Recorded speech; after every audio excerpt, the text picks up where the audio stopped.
Hey everybody, this is Dr. Tom Carr, aka Dr. Stoxx of drstoxx.com. That's drstoxx.com. And it is a Sunday night. It is the 9th of March, rather, 2025. And I come to you with a very interesting announcement. I really need to share this not only with my subscribers and members of my live trading rooms, the live trading room, the live options room, but also with those on my mailing list and those who will follow me on social media. Something has just happened in the market that hasn't happened very often. It only has happened, in fact, three times since 2018. And on each of those occasions, I opened up new long term positions in our trend trade letter, in our ETF trend letter. And I call those my recovery portfolio positions. They tend to be longer term positions, several months at a time, even longer than a year in some cases. And we only open those positions when we hit a certain market level. And we just hit that level last week. So I want to make an announcement, a general announcement to those of you who follow me that I'll be opening up some new positions, three positions tomorrow in the trend trade letter. Those are stocks. Three positions in the ETF trend letter. Those are exchange traded funds. And these are all positions that I anticipate outperforming the market over the next several months. Now, let me show you. If you're interested in joining us, by the way, go over to drstoxx.com, click the subscribe button, go down to Stock Pick Advisory Letters. And I'm talking here about the Trend Trade Letter, which you can subscribe to with this green button, and the ETF Trend Letter, subscribing there as well. Let me give you a little bit of a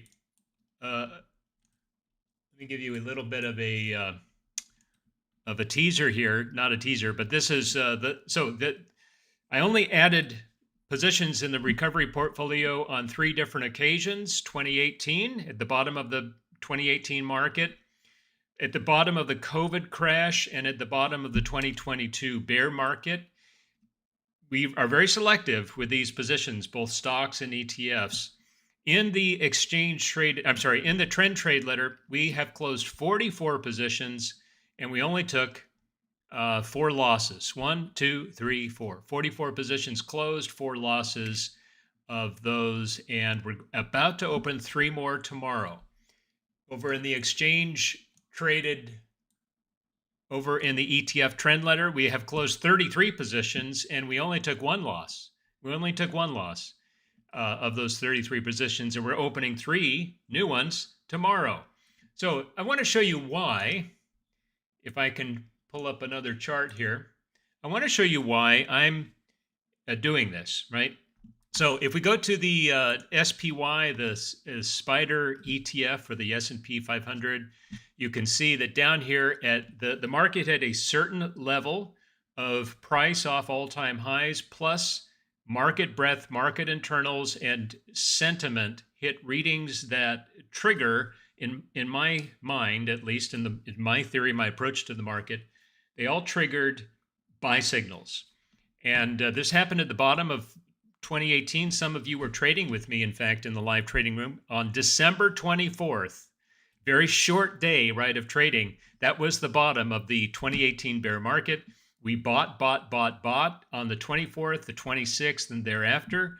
And we didn't sell until we got up to very near all-time highs again, or maybe even up to all-time highs.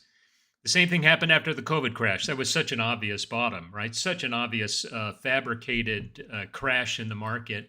We bought like crazy at the bottom of the COVID market, and we had some of our amazing gains, three-digit gains in a number of stocks like Tesla, Nvidia, Apple, and so on. And then we did the same thing again, the bottom of the bear market in late 2022, and again in the October bottom of 23, we bought. We were able to sell out those for a nice profit. So again, ETF letter, 33 closed positions, one loss. In the trend trade letter, 44 positions, four losses. If you want to join me for these new positions, go over to drstoxx.com. Now, let me show you some reasons why I have to say I'm not sure we're at the absolute bottom of this Trump-induced tariff pullback, because there still are a lot of things that could go wrong with all of this. And this week coming up, we've got CPI, PPI, we've got some key earnings, and there's always something to worry about in the market. But I happen to believe that we are close to a bottom. Now, in the recovery portfolios in both the trend trade letter, ETF letter, what we do is we nibble. We take an initial nibble, and then we start to buy either on a dip below our initial entry, we add more shares, or on a breakout of the range highs going in the right direction, we add on either of those occasions, and then we build out a position that we intend to hold for several months at a time.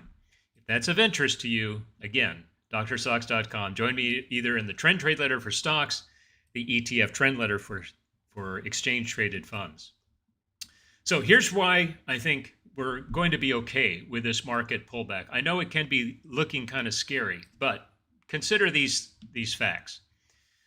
Trump 1.0, right? This is Trump 2.0. Trump 1.0, tariffs, tariffs, tariffs, lots of threats of tariffs, some of which didn't even materialize, some of which were put on for a very short period of time.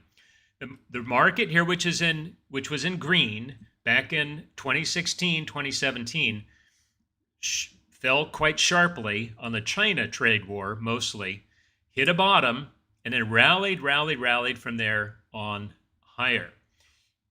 Trump trade tariffs 2.0. We're almost to the same degree of falling off the initial scare with the tariffs, and we're still not quite certain about how much tariffs will be put on, how much retaliation, how much of the trade war is going to be affected, how much prices will rise, etc. Those are uncertainties. Market doesn't like uncertainties. But if 2.0 is anything like 1.0, it may be a little bit worse, right? Because the tariffs are a little higher and we're looking at tariffs on more countries than just China. But if 2.0 is anywhere near the playbook that we had in 1.0, we're pretty close to a bottom. We should see a very, very nice rally after that. Okay, so that's one reason. Reason number one. Reason number two, if we take a ratio, and this is a very important ratio, and this is a nice little trading tip, something you should follow as a way of keeping an eye on whether the market's in a risk off or risk on mode. Right now, we're in a risk off, obviously, right? It's a flight to quality. People are going to cash. People are getting into bonds. People are moving offshore and investing in Europe and China and Asia and elsewhere. But the ratio of high beta stocks, which are risk on, to low beta stocks, risk off, is at a very, very low place right now. This price chart on top shows us that ratio, high beta to low beta, and high beta is it's not in the market's favor right now. And if we look down at the bottom, we have the MACD. This is a momentum indicator at the lowest level in over a year. And in fact, I went back several months on this chart prior to what you see here.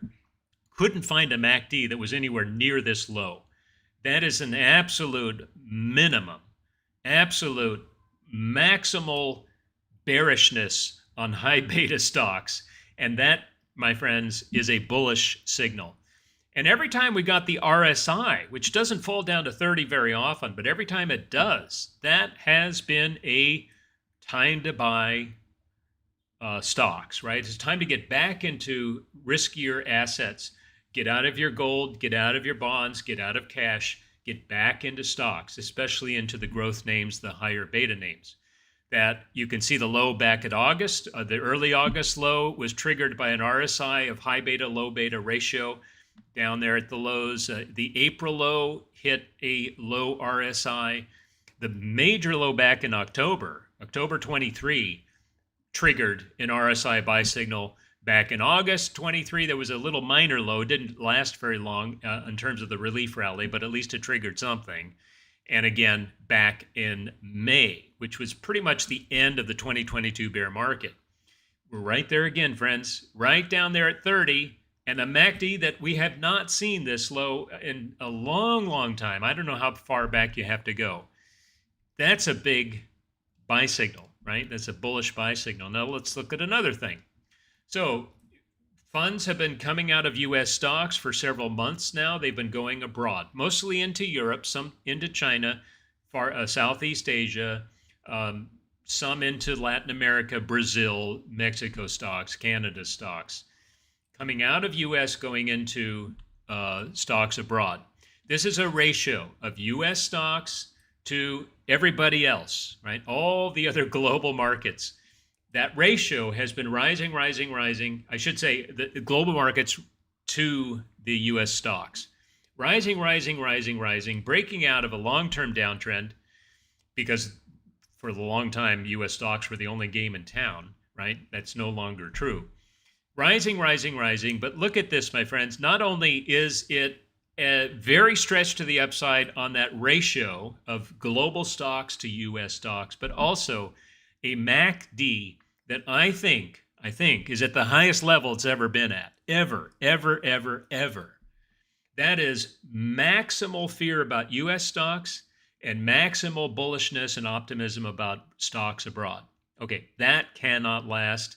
That is at a peak. That should start to reverse. We should see now all that money coming back into U.S. stocks, back, repatriating, which is what Trump is trying to do, right? $500 billion of new investments coming back into the U.S. That's bound to make companies like Apple and NVIDIA and Google and Microsoft do really well going forward from here. That means once again, as it has been for a long time, U.S. stocks, U.S. market, New York Stock Exchange is going to be the only game in town. So we should see that catch a nice bid. What else? Well, okay, so are we worried about recession? Do we think a recession is coming? Well, it is possible, of course, that Trump will continue to push on these tariffs and it'll raise up inflation and it will cause with the government cutbacks and so on, we're going to see jobless claims and unemployment go high. And that will cause a recession.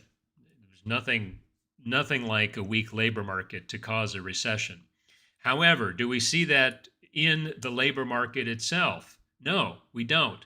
This is a chart of jobless claims. Typically, before we get to an official recession, we start to see jobless claims trailing higher, trending higher. They haven't been trending higher. In fact, this is the bottom this is a long base, right? Kind of bounces up for a couple of weeks and bounces back down. I should say for a couple of months, bounces back up, bounces back down. But we're in this long range base. This is at the tail end of a long downturn from the COVID highs, right? Jobless claims hit a major peak on the COVID because everybody lost their job, right? Everything was shut down. And then everything opened back up again and the jobless claims came way back down. But they're really low. They've been low for a long time and they're in a range, right? A trading range. They're not trending higher. They're not trending lower either, but they're not trending any higher. If we were to be heading into a recession, we would see it here first. And we would see it by a breakout of this range above that black line, and it would be trending higher. We're not getting that. All right. So recession on the horizon? Don't think so. It's possible, and Trump could induce that recession unwittingly. I mean, he does want to bring down interest rates. Recession is one way to do that. He wants to bring down the price of oil. Recession is one way to do that. But we just don't see it in the jobless claims. Not yet, at least. Not yet. All right. Now, here's another reason why we can be bullish. The fear and greed index just hit lows that it hasn't seen since the 2022 bear market. As I said, we bought at the bottom of the 2022 bear market. Now the fear and greed index, which is a conglomerate of various fear indicators, including the VIX, including flight to safety, bond prices, and so on, and other things, sentiment indicators, they're all factored into this index. We are at the lowest point since the bear market of 2022. When it hit the same level back in 2022, that's when we started buying for the recovery portfolios of the trend trade letter and the ETF trend letter, and we're doing it again, starting tomorrow morning. We've got 6 new positions, 3 stocks, 3 funds. Join us if you want to know what those are. All right, so that's another reason why we should be out at least nibbling starting tomorrow. Here's another reason. Okay, so this is the NASDAQ McClellan Index, which is a very good read on volume that's flowing into the market and volume that's flowing out of the market. When you've got more volume flowing in than flowing out, the NASDAQ McClellan Index tends to rise higher. And when you've got more volume coming out than going in, the McClellan oscillator falls. When it hits a certain level, right? And in my case, I think this is the best number, -50 on the downside, you are at an inflection point.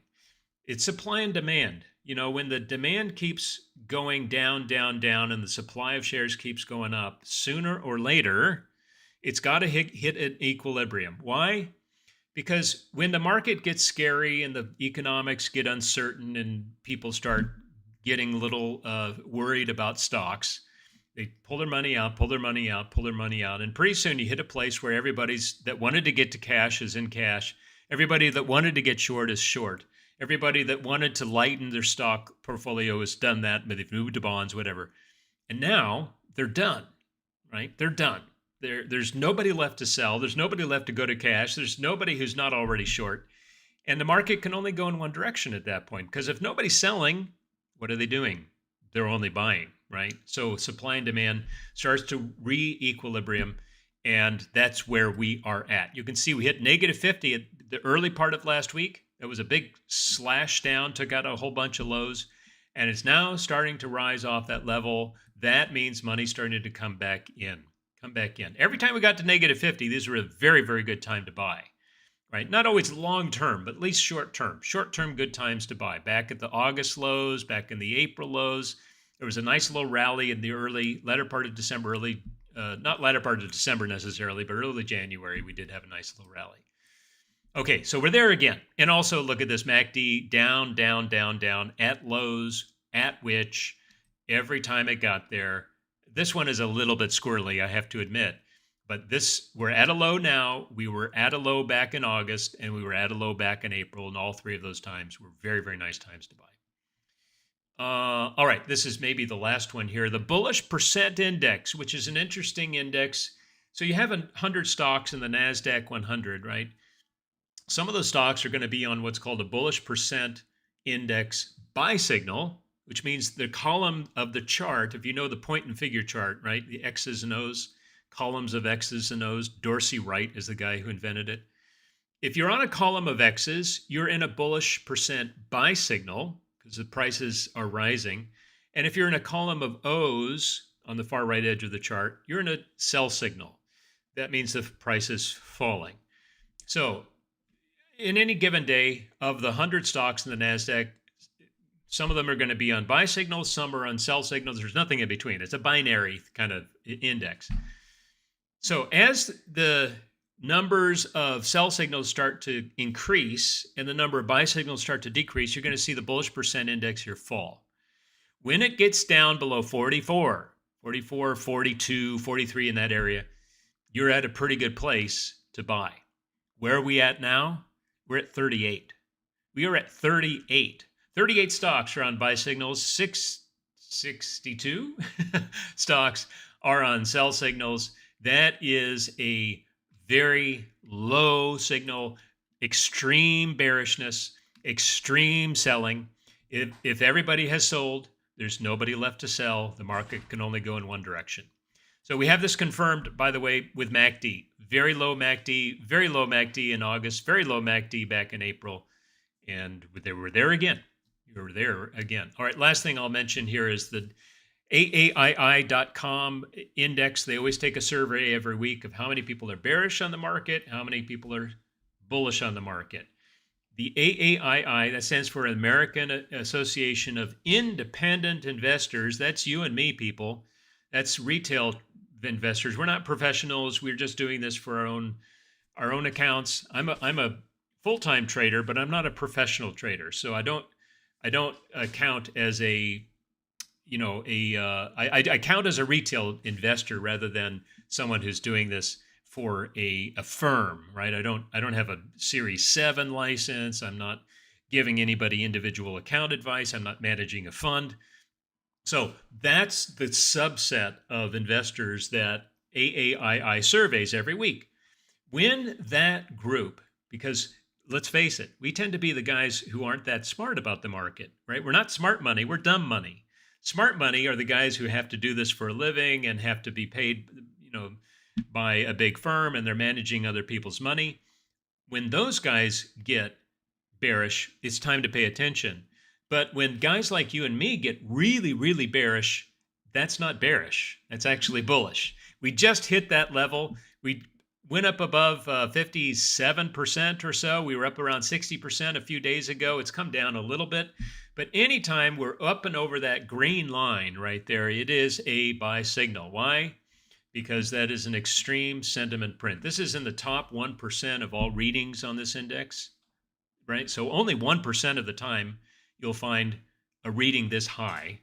And if you correlate that, every time it got up above that green line and go back to the market itself and find out what happened over the next several weeks, 90% of the time, perhaps, it's up there. The market goes up there. Okay, so we're at another indicator that with the market bottom, at least short term, I'm not ruling out at all another leg lower that might come later on in the quarter, but I think we're either at or very close to a tradable bottom, which should play out over the next few days, if not weeks, and that's why we're out tomorrow morning buying some new positions long term for our trend trade letter and our ETF letter. God bless everybody. Have a great rest of the evening. I will see you bright and early in the live trading room of the drstoxx.com site tomorrow morning. God bless. Bye for now.